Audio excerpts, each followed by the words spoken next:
Pick that up, sweetheart.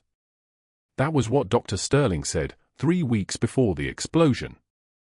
That was what he said before he threw her patient chart across the nurse's station and watched it scatter like autumn leaves across linoleum tile. What he didn't know was that the quiet woman with the scarred hands and the steady gaze had spent 12 years as a senior chief petty officer in Kandahar, where she'd run a trauma bay that saved 43 combat lives in a single month. What he didn't know was that her composure wasn't weakness.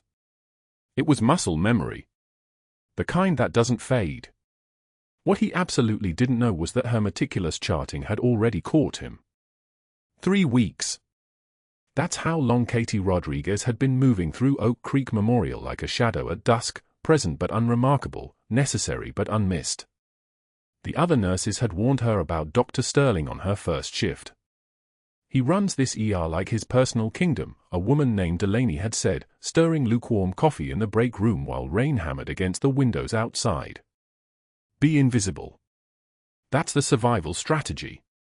Katie had nodded once, filed the information away, and gone back to folding her jacket, the one with the faded unit patch sewn deep inside the lining, hidden the way secrets are supposed to be hidden. The way she'd been hiding for 3 weeks. The fluorescent lights buzzed overhead in that particular frequency that made your skull ache if you listened to it too long. Katie didn't listen to it.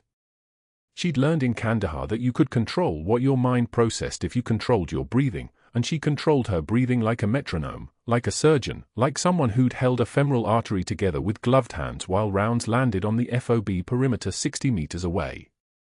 The ER at Oak Creek Memorial didn't feel chaotic to her. It felt like standing still. Her locker was on the 3rd row, 3rd from the left. She kept the combination changed weekly, a habit that made no sense here but made perfect sense from 12 years of protocols that never quite left your bones. Inside, underneath her extra scrubs and the protein bar she never ate, was the jacket with the patch. Inside the jacket, stitched millimeter precise into the seam, was a patch from the 3rd Battalion, 5th Marines. Dark Horse. She touched it before every shift like some people touched crucifixes.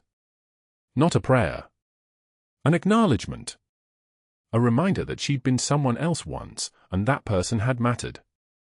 The charting system at Oak Creek was electronic, accessed through a login that required 3 levels of authentication. Most nurses skimmed it. Katie read it the way she used to read intelligence briefings, looking for what wasn't there as much as what was. On day 9 of her employment, she noticed that the supply inventory for the trauma bay showed 17 cases of level 1 rapid infusers billed out in a single month. The trauma bay used 4. Maximum. That was 13 cases unaccounted for, or rather, accounted for under false documentation.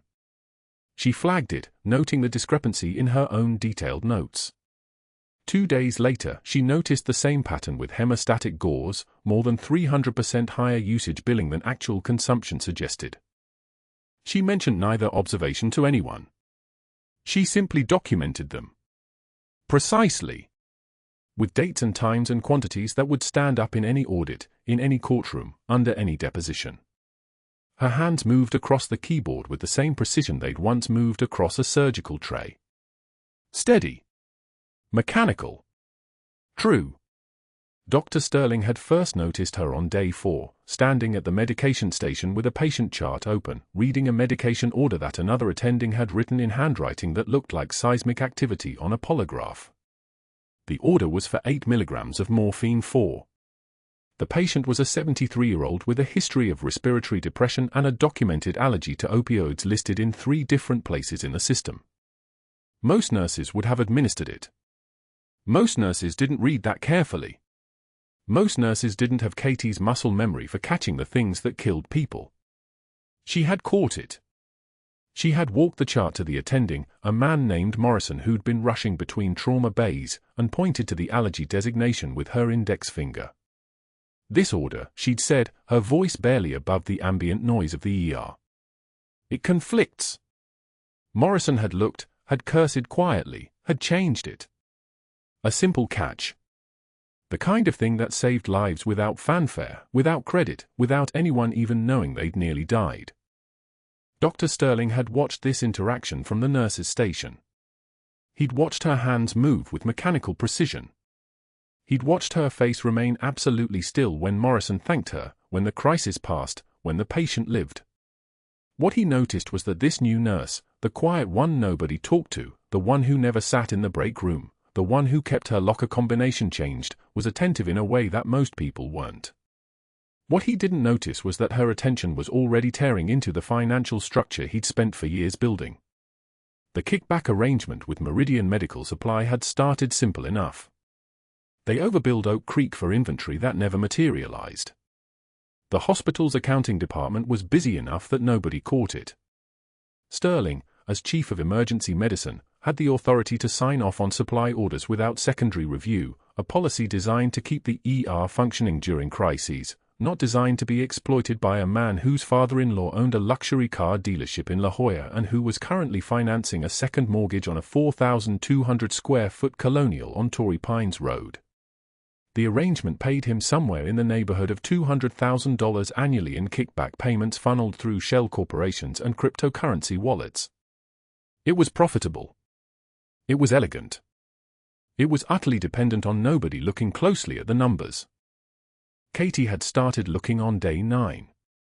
She moved through her shifts like water, like something that took the shape of whatever space it occupied but didn't truly belong to any of it. The other nurses filed around her with the same unconscious grace they'd file around a cart or a supply cabinet.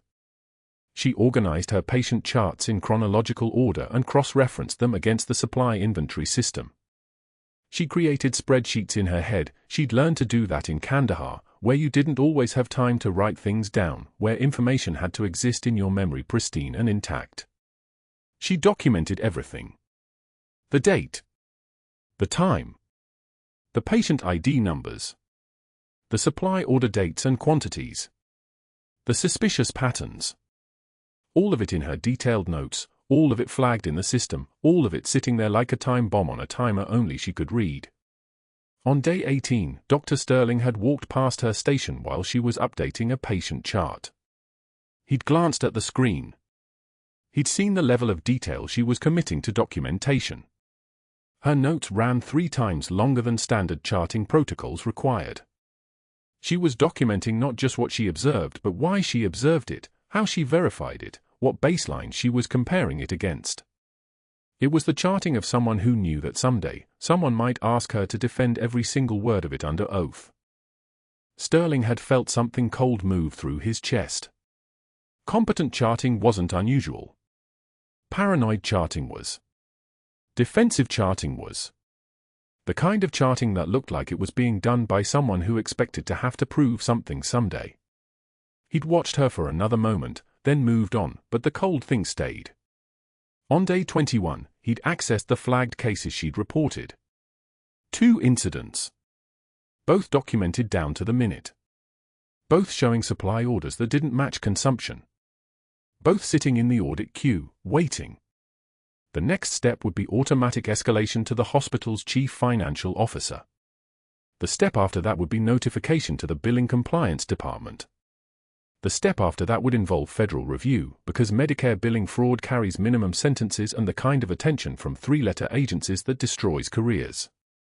Sterling had a meeting scheduled with Morrison that afternoon, something routine about bed allocation, but what he actually needed was to understand who this woman was and how much she'd already figured out. He'd stood at the nurse's station as shift change approached, watching her gather her personal items and prepare to leave. She moved with economical precision, not emotion wasted, nothing superfluous. Like someone trained. Like someone used to operating in spaces where every movement cost something. The rain started while Katie was walking to her car, drops hitting the asphalt with the sound of typing, urgent and rhythmic. She didn't speed up. She didn't shield herself. She simply walked through it the way people walk through necessary things, with acknowledgement and acceptance and no expectation of the water caring about her preference. Inside her jacket, inside the jacket lining, the patch from the 3rd Battalion remained unseen, untouched, patient as a secret. Dr. Sterling stood at the window of his office on the 5th floor and watched her disappear into the parking lot. In 3 weeks, this woman had flagged his financial arrangement. In 3 weeks, a nurse he couldn't even name had triggered audit sequences that would lead to his arrest if she wasn't stopped. He needed to know how much she'd seen. He needed to know if she'd talked to anyone. He needed to know if there was still time to manage this. But that wasn't the worst part. The worst part was watching her move. The worst part was noticing the way she'd caught Morrison's prescription error, not because it was obvious, but because she was looking for problems that other people didn't even know to search for. The worst part was understanding that he was looking at someone who'd been trained in ways that hospital orientation never trained people. Someone who documented like a prosecutor. Someone whose composure under shift chaos suggested she'd seen situations that made emergency medicine seem quaint by comparison. Dr. Sterling had no idea who he was standing next to. But he was about to find out. The file would come across his desk tomorrow morning, the one with her employee information, her background check summary, the reason she'd left her previous employment in 2016. He would read it in his office with the door closed, and he would understand, finally, exactly how much trouble he was in. The rain kept falling. Katie kept driving. And inside the hospital, on a computer terminal in the audit department, a flagged case sat blinking quietly, waiting for someone to notice it, waiting for the process to begin that would eventually bring everything crashing down. The chart hit the floor first. Then the papers scattered like leaves caught in a downdraft, spreading across the nurses' station in a chaos that couldn't have been more deliberate if Dr. Sterling had choreographed it. He stood there in his white coat, pressed, pristine, the fabric alone costing more than Katie's monthly rent, and watched the pages settle. The fluorescent lights hummed overhead like they were holding their breath. "Pick that up, sweetheart." His voice carried across the entire ER. Not a request. A command. The kind of voice that had spent 15 years reminding people exactly where they stood in his kingdom. Katie didn't hesitate. Didn't look up at the 5 nurses, 3 residents, and 2 surgical techs who'd suddenly become very interested in their work. She simply knelt, her movements deliberate and calm, and began gathering the pages. Her hands were steady. They always were. 12 years of trauma bays in Kandahar would do that to you, teach your hands what your voice might betray. She collected each chart methodically, organized them by patient number, and stood.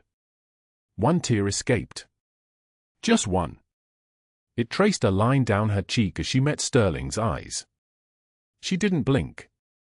She didn't break. She wiped the tear away with her index finger while holding his gaze, and then she spoke.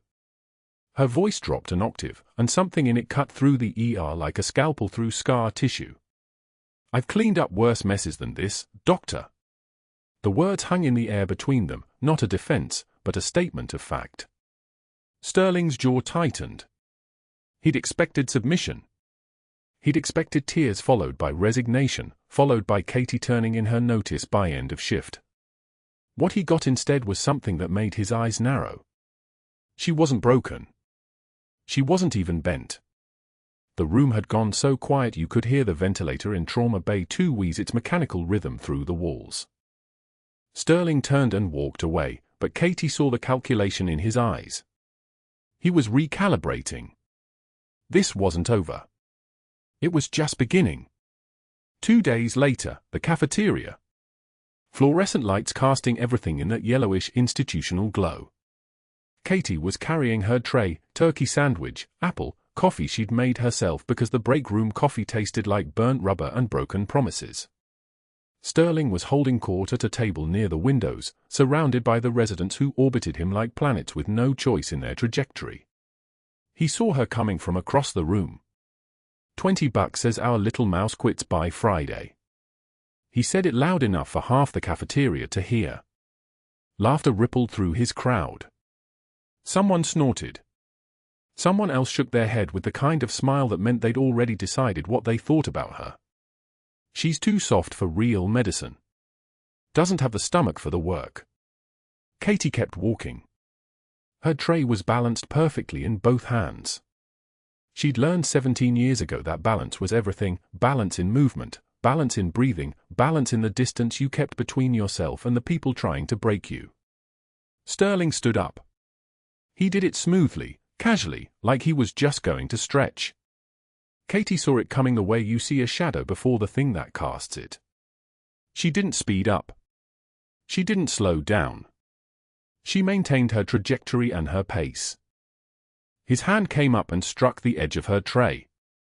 The impact was deliberate and perfectly timed. The tray flipped, and everything on it, the turkey sandwich, the apple, the coffee in its paper cup, the plate and utensils, spilled across the tile floor in a spray of color and chaos. The coffee splashed across her scrubs, and she felt the heat of it, the distinct burn that made her nervous system register the moment and catalog it. Pain is data. That's what they taught you in combat medicine. Pain tells you what your body's capable of surviving. Oops. Sterling's smile was the smile of a predator who thought it had found prey. Guess you'll need to clean that up too, mousy. He didn't offer to help. He didn't call for custodial. He just watched her, waiting for the moment when she'd crack. Waiting for the apology, the flinch, the moment when the timid nurse in his hospital would finally prove she didn't belong here. Katie crouched down. The tile was cold against her knees. She could feel the eyes in the cafeteria on her, 30, maybe 40 people suddenly very aware that something was happening, that they were witnessing something that mattered. She picked up each piece of the broken plate methodically. The largest piece first. Then the smaller ones. She gathered them in her palm, careful not to cut herself, and set them on the corner of the tray. The sandwich. The apple. She wiped the coffee with a napkin, her breathing level and controlled. She stood. Her scrubs were stained from the waist down. Her hands were dry. She met Sterling's eyes across the 5 feet of space between them, and when she spoke, her voice was quiet enough that only he could hear it. But it was the kind of quiet that carries further than any shout. Accidents happen, doctor. But patterns reveal character. He flinched. She saw it, just the smallest contraction of muscles around his eyes. He'd expected something different. Begging, perhaps. Or anger. What he'd gotten instead was a mirror, and he didn't like what he saw reflected back at him. But that wasn't the worst part for Sterling. The worst part was that 3 nurses at the far table had witnessed the entire exchange, and they were looking at Katie with something that hadn't been in their eyes before. Recognition. The kind of recognition that comes from watching someone refuse to break in front of someone whose job it is to break people. The third humiliation came during morning rounds. The surgical team was gathered in the conference room, Sterling, for residents, 2 medical students, and Katie, standing slightly back from the circle as was her place. Sterling held up her patient chart. The one she'd filled out for the emergency GSW they'd handled during night shift. His eye scanned the pages with deliberate slowness, letting the silence build. Notice how Nurse Rodriguez documents every single supply item. He held the chart up like evidence in a trial. Every gauze pad. Every suture. Every drop of fluid. Every medication dose. He turned to look at her. It's almost like you don't trust us. The surgical residents exchanged glances. One of them had the decency to look uncomfortable. Maybe you should spend less time playing accountant, Sterling continued, and more time learning your place in this hospital. He tossed the chart at her feet. It wasn't dramatic. It wasn't violent. But it was calculated to humiliate, to establish dominance in front of her peers, to make it clear that her documentation, her precision, her obsessive attention to detail was not appreciated. It was a threat dressed up as criticism. Katie's jaw tightened. She could feel the tension in her shoulders, the old muscle memory of Kandahar rising up like a ghost that wanted to be recognized. She picked up the chart. Her hands were completely steady. Documentation saves lives, doctor. She paused. Let the silence do the work. And careers. The phrase hung in the air like a weapon she'd placed carefully on the table between them. Sterling understood what she was saying, understood that she'd seen something in his billing patterns, in the supply orders, in the numbers that didn't match up. He understood that she was no longer just a nurse. She was a threat. And now he knew it.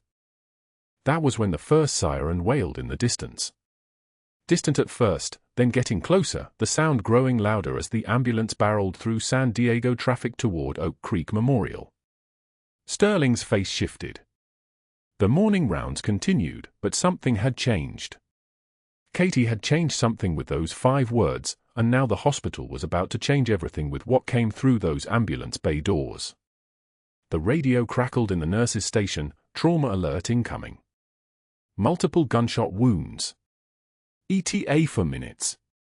Katie's breathing shifted into a different rhythm, not faster, but deeper. The kind of breathing that comes before action. She was already moving toward the trauma bay, her mind cataloging supplies, blood products, the layout of the room. Her scrubs still had coffee stains on them from the cafeteria. Her jaw still ached slightly from clenching it during Sterling's humiliation. But those things belonged to a different time now. Behind her, she didn't see Sterling's expression. Didn't see the calculation in his eyes as he watched her move. Didn't see the moment when he realized that the meek nurse he'd been trying to break might actually be something far more dangerous than an employee who could be intimidated into silence. The ambulance bay doors burst open. The ambulance bay doors burst open and the night collapsed into motion. Paramedics wheeled the stretcher through like they were running out of time, because they were. Gunshot wound to the left anterior chest, penetrating, possible cardiac involvement, blood pressure dropping, 1 unit whole blood already running wide open through a 16-gauge line. Katie heard the dispatch call before she saw the patient. She was standing at the supply station organizing trauma trays when the radio crackled, incoming GSW, ETA for minutes, advanced life support en route. For minutes. That was nothing. That was everything. She moved toward the trauma bay without being asked. Her hands already knew the choreography. The faded unit patch sewn inside her jacket lining felt heavier than it should, pressing against her ribs like a second heartbeat. Dr. Sterling was in the ER that night. She could hear his voice from the nursing station, something about a chart discrepancy, but he wasn't in trauma. Trauma was Katie's kingdom now, even if she'd never claimed it. The stretcher came through the automatic doors and the world narrowed to just what mattered. 23 years old, male, conscious but barely, chest heaving like his lungs were drowning from the inside. Katie didn't see a patient. She saw a mission parameter. She saw what needed to be fixed before the body gave up trying. Type O positive is in the warmer, the attending physician said, a younger man named Dr. Reeves who looked like he'd never seen a penetrating thoracic trauma before. His voice had that quality of controlled panic that meant he was running through protocols in his head instead of executing them. We need a chest tube kit. Someone get me a 36 French. Katie was already pulling the equipment. Chest tube tray. 2 units of ONEG pericardiocentesis kit in case the bullet had nicked the pericardium and fluid was compressing the heart. Her hands moved on their own because her hands had done this before, in a place most people would forget if they could, under circumstances that made a San Diego ER look like a training room. Kandahar Regional. 2009, 317 trauma cases that year. Most of them looked exactly like this one. Get me the ultrasound, she said, not asked. The resident glanced at her like she'd spoken in code. For cardiac assessment. We need to rule out tamponade before we chest tube. She was right and he knew it. Reeves nodded and someone brought the machine over. Katie positioned the transducer, found the parasternal long axis view, and there it was, the pericardium showing fluid. Not a lot. Not yet. But enough that a bullet wound to the left anterior chest probably meant the pericardial sac was bleeding. Tension pneumothorax or cardiac tamponade, both of them killers, both of them things that happened fast. Pericardiocentesis, she said. Subxiphoid approach. 18-gauge needle. Get me a 3-way stopcock. The attending doctor was watching her now instead of the monitor. Watching her hands. Watching the way she moved through the crisis like she was walking a familiar hallway instead of a patient's failing anatomy. Katie didn't stop working. Didn't explain. Didn't apologize for the fact that she knew exactly what to do. Her hands were steady as surgical laser as she prepped the subxiphoid area, angled the needle toward the heart at 45 degrees, felt for the resistance change when the needle entered the pericardial sac. Dark blood came back through the syringe. Not arterial red, darker, but it came back, and that was the confirmation. Tamponade. The heart was being crushed by its own blood pooling in the sac around it. 50 milliliters of fluid withdrawal. The patient's blood pressure climbed from 78 systolic to 92. The monitor stopped throwing premature ventricular contractions. The racing heart rhythm steadied into something that looked almost normal. Push another unit, Katie said. Keep the for running wide open. Get surgery down here now. He needs an OR, not an ICU. She was still moving, still working, when the patient opened his eyes. Really opened them, not the half-conscious rolling back of someone who was dying. He looked straight at Katie, and in that moment of clarity that sometimes comes in the middle of the worst thing happening, he recognized something. Someone. A ghost that didn't belong in a navy blue scrubs. Kandahar Regional, he said through the oxygen mask, voice cracking like he'd been smoking sand for a week. His hands were shaking, but his eyes were locked on hers. You ran that trauma bay in 2009, didn't you? Kandahar Province. Sanjin Valley Medevacs coming in at midnight. You were the senior chief. I saw you. I was there on rotation with 5th Group. The room didn't make a sound. The monitors kept beeping their digital rhythm. Someone was writing something on the whiteboard. Reeves was calling surgery. But Katie didn't move because there was nowhere to move to that would matter. This man, this green beret with a bullet wound and 12 years of memory in his eyes, had just said out loud the thing she'd spent 3 weeks at Oak Creek Memorial pretending to be, and in front of witnesses. She kept her voice level. Quiet. The same voice she'd used at a trauma bay in Kandahar when patients were dying faster than triage could process them. You needed surgery then too, she said. Still need it now. Doctor, he's ready for the OR. The patient's mouth moved like he was trying to smile or maybe cry, she couldn't tell which. His hand came up, and for a second Katie thought he was going to reach for her, some kind of acknowledgement across the 12-year gap, but instead he just pressed it back down to his side like he was remembering he was supposed to be still. Thank you, he said. And then the orderlies were moving him, were wheeling him out of the trauma bay toward the surgical elevators, and his eye stayed on Katie right up until the doors closed and he was gone into the building's deeper insides where he belonged. She stood there for exactly 3 seconds. No trembling. No reaction. Then she turned and started cleaning up the blood on the stretcher, the used packaging from the pericardiocentesis kit, the empty bags that had carried 2 units of O-negative into someone's veins and pulled him back from the edge. Reeves was watching her like he'd never seen a nurse before. That was good work, he said finally. Katie didn't look up. Patient stable. Surgery will do the rest. I need to document the procedure and notify ICU he's coming up post-op. But that wasn't the worst part. That wasn't why her hands were moving faster through the cleanup than they needed to. That was the patient stabilized, the life saved, the mission accomplished. That was something she could control. What she couldn't control was what came next, and she could feel it the way soldiers feel the pressure change before an incoming round. She was walking toward the nursing station when she saw Dr. Sterling emerge from his office with his phone already in his hand. He'd watched the whole trauma from the glass observation window, she realized now. He'd seen everything. Seen her hands moving with military precision. Seen the patient recognize her. Seen someone look at Katie Rodriguez and see something other than the quiet new nurse who filed charts and didn't talk back. His expression was different now. Not contemptuous. Calculating. He disappeared back into his office and closed the door. Through the window, Katie watched him dial. 3 calls in the next 10 minutes. Board members, she could hear him saying from where she stood at the chart station. Members who might understand what he meant when he said things like liability concerns and scope of practice violations and erratic medical decision-making by unlicensed personnel.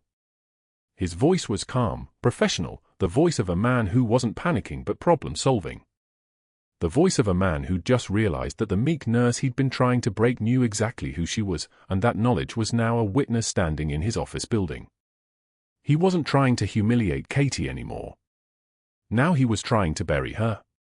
The night shift supervisor came over asking about the trauma documentation, and Katie answered the questions with her usual precision. Chart notes. Procedure log. Times and interventions and the patient status post-OR. All the details perfectly recorded, perfectly clean. She was still doing her job. Still following every protocol, checking every box, being exactly what a hospital needed her to be. But somewhere in the building above the ER, in post-op recovery, a green beret named Marcus Webb was waking up from surgery breathing through a breathing tube, and he knew. That was the problem. That was the reason Dr. Sterling had moved from mockery to strategy in the span of a single GSW to the chest. Someone finally knew what Katie was.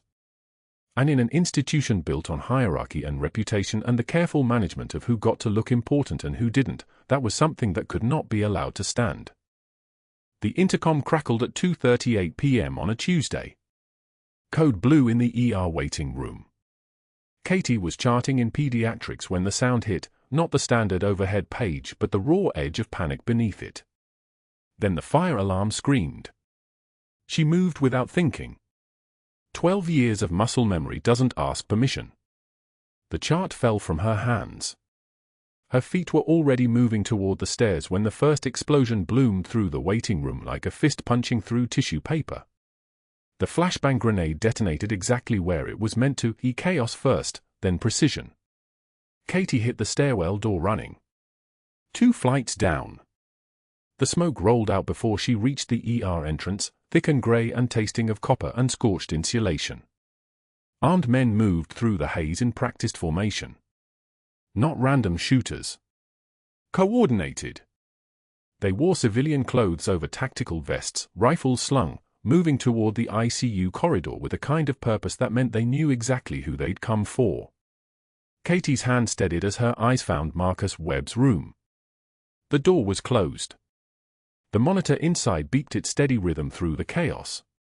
She ran. The ER nurses scattered like startled birds, but Katie moved against the tide of fleeing bodies the way she'd moved through Kandahar Regional a lifetime ago, toward the emergency, not away from it.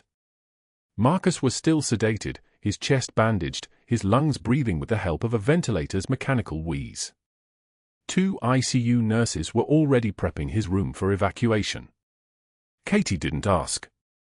She released the gurney brake and began wheeling him toward the secure OR wing. The route was muscle memory, left at radiology, through the pharmacy access corridor, toward the locked doors of the operating theater where trauma was handled behind reinforced walls. 15 feet behind her, the second explosion tore through the hallway. Not a flashbang. This one was real. White-hot shrapnel erupted from the blast radius like a swarm of invisible hornets, each piece moving faster than thought. Katie felt the impact before she registered the pain, a hot knife through her left shoulder, then her side, then her ribs. Blood bloomed across her scrubs instantly, spreading like ink through water. The smell hit her at the same moment, burnt plastic, iron, and the acidic tang of adrenaline. She didn't stop. Pain was information. Nothing severed. Nothing immediately fatal. She threw her body over Marcus Webb's supine form, using herself as a human shield as debris continued to rain down. Glass shattered. Metal screamed. A second round of gunfire echoed through the corridor as security engaged the attackers 10 feet away. Katie pressed her bleeding side against the gurney rail and kept moving. Push. Push. The wheels fought against the friction of spilled blood on the tile floor. Her vision narrowed to the locked doors of the OR wing ahead. 200 feet became 100. 100 became 50. A tactical officer in a helmet suddenly blocked her path, then saw the blood, saw the patient, and pulled the security door open from the inside. Katie wheeled Marcus through. The doors sealed behind them with a pneumatic hiss. She made it exactly 6 feet past the threshold before her legs stopped obeying. The adrenaline that had kept her vertical began its collapse, leaving only the shrapnel wounds and the understanding that she'd been hit multiple times. The ER doctors found her on her knees beside the gurney, one hand pressed to her ribs, her blood pooling on linoleum that had just been mopped clean 4 hours earlier. "I'm okay," she said. Her voice was steady. The lie was precise. They wheeled her into Trauma Bay 2. Same hospital. Same fluorescent lights. Different side of the equation. The surgeons who'd praised her charting 2 days ago now worked on her shoulder. A piece of shrapnel had entered through the anterior deltoid, another had grazed her ribs, leaving a wound that needed 17 stitches instead of 16. Local anesthesia. She watched the ceiling and didn't make a sound. 16 hours later, when they finally discharged her with her left arm in a sling and a prescription for pain medication she wouldn't take, Katie's feet moved through Oak Creek Memorial for what she didn't yet know would be the last time as an employee. The hallway had been cleaned. Blood doesn't stay on hospital floors. Her belongings were waiting at the HR office on the 4th floor, not in her locker, but in a cardboard box that someone had carried there while she was being stitched and bandaged. The termination letter was on top, dated the day before, approved before her wounds had even stopped bleeding.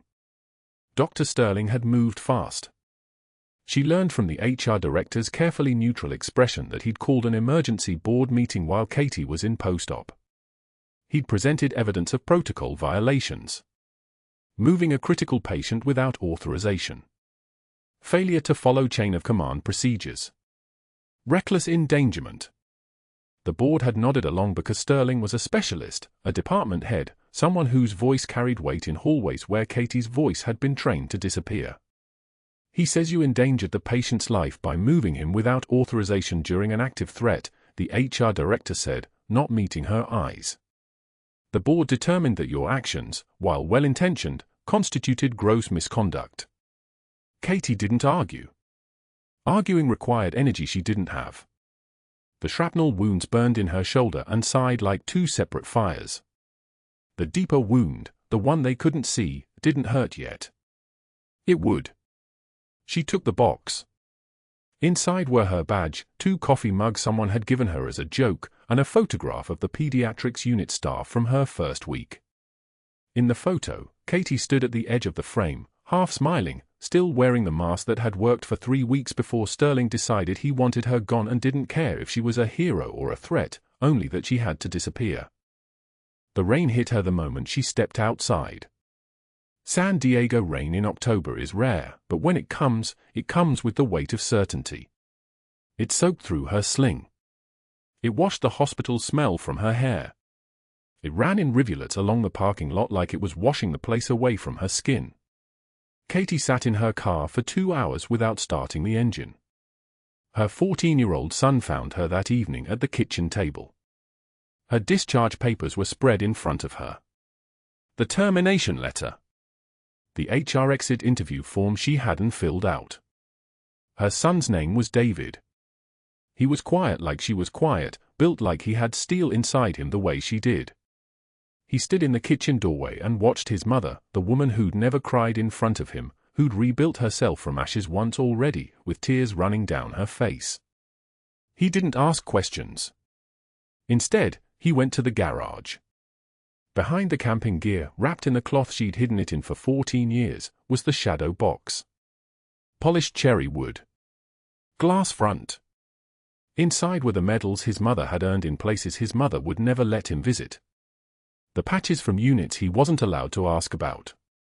The ribbons from ceremonies he'd never seen her wear. Purple Heart. Bronze Star with Valor. Navy Cross. 2 Navy Crosses. The Defense Superior Service Medal. And underneath it all, photographed and certified, the names of the 43 combat missions. The 12 lives saved during the embassy siege. The date, Kandahar, 2009 through 2015. His mother had kept her entire identity in a box in the garage. David carried it to his room and didn't sleep. By 7:06 a.m. the next morning, he was pushing through the security doors of Oak Creek Memorial's administrative floor, the shadow box held against his chest like a reliquary, like proof that the world he'd lived in his whole life had been incomplete and he was about to fix it. The hospital board was meeting about the incident. They were discussing liability. They were reviewing Sterling's evidence of protocol violations. They were minutes away from filing paperwork that would close the investigation when David walked into the boardroom and set the shadow box on the polished table. "Mom, they need to see these," he said. His voice cracked. He was 14 years old and his mother had been fired yesterday for saving someone's life, and he was about to tell a room full of strangers exactly who his mother was. Katie Rodriguez walked out of Oak Creek Memorial with her right arm in a sling and a cardboard box balanced against her ribs. Discharge papers folded inside her scrub pocket. The parking lot was gray under a San Diego afternoon that felt too ordinary for how broken everything had become. 18 hours ago she was saving lives. Now she was carrying the box containing everything that proved she'd worked there at all: a coffee mug from the nursing staff, a thank you card signed by 3 residents, a photograph of the Trauma Bay team taken at Christmas. The box weighed almost nothing. That was the problem. Her left hand gripped the car door. Pain shot through her shoulder, sharp, bright, electric, where the shrapnel had torn through muscle and sinew 2 days before. The surgeon said she'd been lucky. Fragment had missed the subclavian artery by 11 millimeters. She'd kept Marcus Webb alive and nearly lost the use of her arm. Lucky didn't feel like the right word for anything that had happened since Sterling called the board. The drive home took 17 minutes. She took the long route past the waterfront, the one that bought her time before she had to walk through her front door and tell her 14-year-old why his mother had been terminated from the only stable thing in their lives. What was she supposed to say? That she'd done her job too well? That she'd noticed a pattern in Sterling's billing that flagged 2 cases of inflated charges and now those notes were being used against her? That a man with institutional power and nothing to lose was more dangerous than any injury? The kitchen table held her that evening. Rain hammered the window, a sound like applause for something that didn't deserve celebrating. Katie sat with the discharge papers spread in front of her, reading the language that had become her new identity: scope of practice violations, unauthorized patient transport, reckless endangerment of critical patient, termination for cause, effective immediately. They'd rewritten her heroism into negligence. Reframed her sacrifice into misconduct. The words blurred as moisture gathered at the edges of her vision, and she pressed her forehead against the table, her good arm wrapped around her ribs. She didn't hear him come in at first. Just felt the shift in air pressure, the way a room changes when someone stops hiding their presence. Her 14-year-old son, Daniel, stood in the kitchen doorway with his backpack still on and something cardboard held against his chest. His eyes went red the moment he saw her. "Mom." His voice cracked. Cracked like he was still 10 years old instead of the careful, quiet observer he'd become. "You're home early." Katie lifted her head. Wiped her face with the back of her good hand. The move was automatic, practiced, the same way she'd hidden her wince when the board chair said terminated, like she was defective inventory. But this was her son. This was the one person she was allowed to be honest with. She failed anyway. "I'm fine, buddy. Just tired." Daniel dropped his backpack. Walked to the table. Set down the shadow box he'd been carrying like it was made of something fragile and irreplaceable. Inside, visible through the glass front, medals hung on their ribbons next to military patches and a single photograph, Katie in dress blues, her face younger but her eyes exactly the same, ancient, aware, carrying things no 14-year-old should have to understand. "Mom." He sat down across from her. Reached out like he wanted to touch her shoulder but stopped, respecting the sling. "What happened?" Katie looked at the shadow box. The Purple Heart. The Bronze Star. The Navy commendations for 43 combat missions. The unit patch from her last deployment before she'd walked away from everything and tried to become someone nobody would ever ask questions about. She opened her mouth and nothing came out. How do you explain to your child that the world doesn't value what you've already sacrificed? That doing the right thing doesn't matter if the wrong person is counting the cost? "I made a mistake at work," she said, and it was true in a way that meant nothing. It's going to be okay. But Daniel had already seen the box. Had already made the connection she'd spent 3 weeks at Oak Creek Memorial trying to prevent. He was 14 and smarter than she'd given him credit for, and his next words came out with the steady certainty of someone who'd figured out the truth while everyone else was still looking at surfaces. It's not okay. And you need to let people help you. The next morning, Daniel walked into Oak Creek Memorial carrying that shadow box like it was a weapon he'd been authorized to deploy. Katie found out later from 3 different nurses what happened next. How he'd pushed past security on the administrative floor. How he'd walked into the board meeting where Sterling sat confident and untouched, where hospital lawyers discussed liability, where Katie's detailed notes were being presented as evidence of her recklessness rather than her precision. Daniel didn't ask permission. He opened the shadow box and held it up to the assembled board members, hospital executives, legal counsel, the chief medical officer. His hands were steady. His voice was not. Senior Chief Petty Officer Catherine Rodriguez, he read from the citation. That's my mom. That's who you fired yesterday. The room went dead silent. The kind of silence that happens when people suddenly realize they've been standing next to something they didn't see. A nurse Katie had trained, Rodriguez, no relation, ironically, took the shadow box with trembling hands and began reading aloud. Purple Heart. Bronze Star with Valor. Combat Medic Designation. Commendations for 37 medical interventions performed under active hostile fire. 43 combat missions in Kandahar Regional, Helmand Province, and Logar Province between 2008 and 2019. Her voice cracked. This woman was shot at. She was blown up. She saved lives when the only alternative was watching them die. The elevator doors opened. 75 Special Forces operators filed into the hallway in dress uniforms that looked like they'd been maintained for a single moment just like this one. Not theater. Not performance. Presence. The kind of physical arrival that made the air pressure in the building change. They moved like apex predators in formation, like men and women who'd trained together through scenarios designed to break people, and they were all here because one of their own had been treated as disposable. Marcus Webb came first, still in the wheelchair from his GSW, but his upper body rigid with military bearing, his eyes moving across the board members with a kind of assessment that took maybe 2 seconds and rendered a final judgment.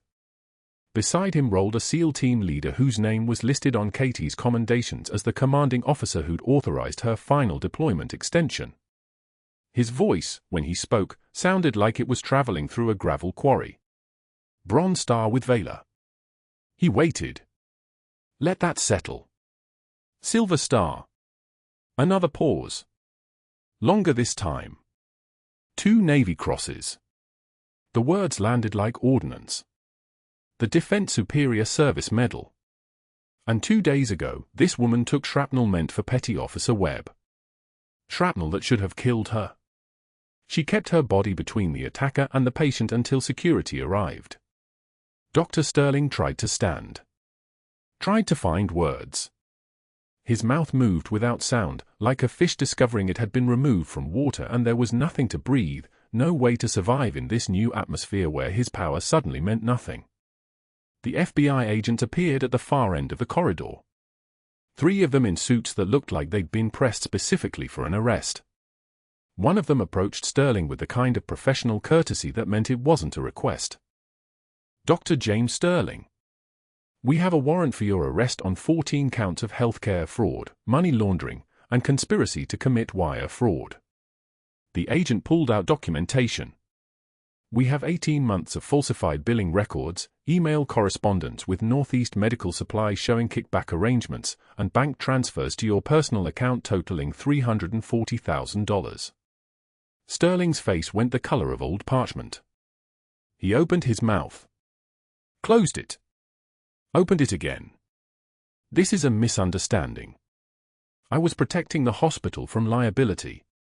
That nurse violated protocol. That nurse saved your patient's life. The SEAL team leader cut him off. His voice could have cut glass.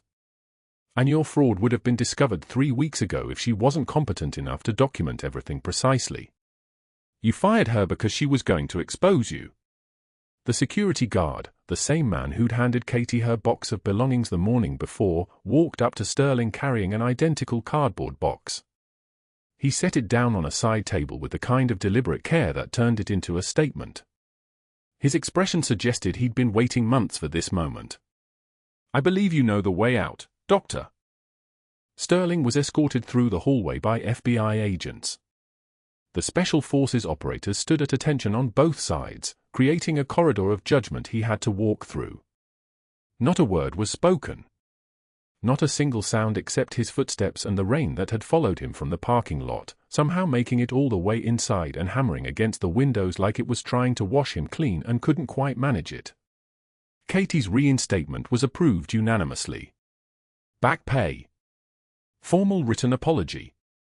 And an offer she'd been told about through intermediaries before the board even made it official, Director of Emergency Medicine at Oak Creek Memorial. She accepted on one condition, stated clearly and with the same measured voice she'd used to tell Sterling she'd cleaned up worse messes than his contempt. Every veteran who comes through these doors receives trauma-informed care. Non-negotiable. The board agreed before she'd finished the sentence. That evening, news helicopters circled Oak Creek Memorial.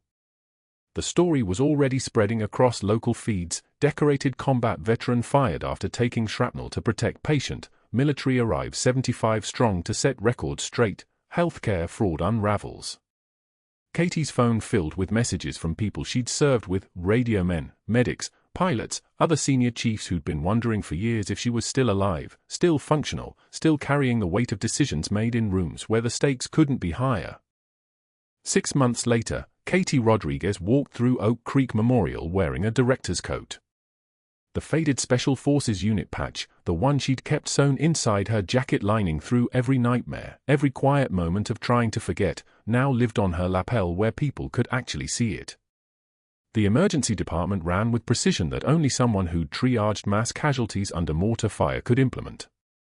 3 former combat medics worked on her staff now. Veteran patients were flagged automatically for specialized care. She was sleeping through the night for the first time in 5 years. After a 14-hour shift, she stopped at a grocery store in the parking lot near her home. Just milk and eggs. Routine. Ordinary. The kind of normal she'd been chasing since the day she'd decided to stop being senior chief petty officer and start being just a nurse. That's when she saw him. Dr. Sterling stood at a folding table near the entrance, wearing a wrinkled suit that probably cost less than one of her shifts paid.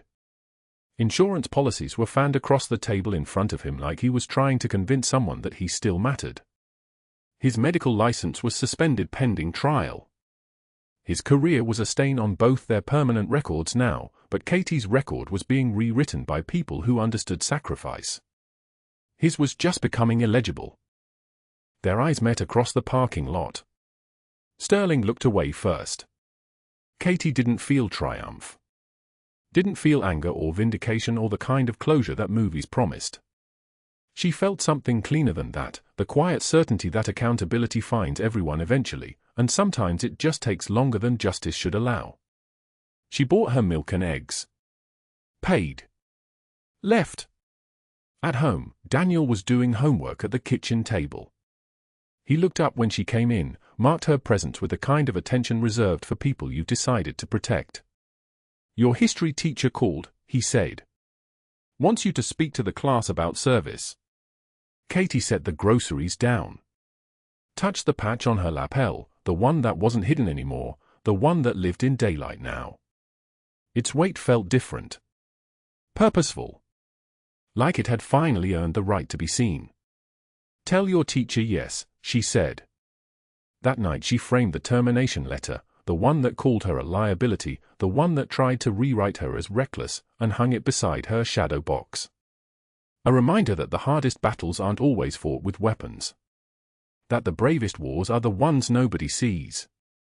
That you can be broken and still stand. That sometimes the people trying to destroy you are just the universe's way of finally letting you be who you actually are. Marcus Webb sent a text, drinks with the team next Friday? They want to meet the senior chief who's too stubborn to quit. Katie typed back, only if you're buying, Webb. She looked at her reflection in a dark window, no longer hiding, no longer running. Just standing finally in full uniform of her own truth. Sometimes the bravest warriors carry stethoscopes, not guns. If you're enjoying the story so far, hit that like button. And I'd love to know, drop a comment telling us where you're watching from.